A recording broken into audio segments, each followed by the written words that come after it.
قتل کر کر کسی جگہ باندھ کر نشانہ لگا کر ہلاک کر دیا کرتے تھے اور کھا جاتے تھے، لیکن سرکار مدینہ صلی اللہ علیہ وآلہ وسلم نے ایسے جانور کے گوشت کو مردار کہا اور بعد ذبح کے سسٹم کو رائج کر دیا۔ قرآن مجید میں کم و بیش 200 آیات مبارکہ میں جانوروں کے حقوق، فوائد اور ان سے متعلق حلال و حرام کے شرعی احکام کا تذکرہ ملتا ہے۔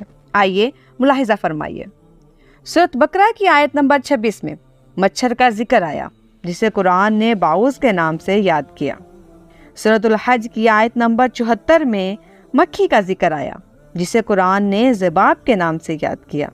سورۃ نحل کی آیت نمبر 28 میں شہد کی مکھی کا ذکر آیا ہے جسے قرآن نے نحل کے نام سے یاد کیا۔ سورۃ عنکبوت کی آیت نمبر 41 میں مکڑی کا ذکر ملتا ہے جسے قرآن نے عنکبوت کے نام سے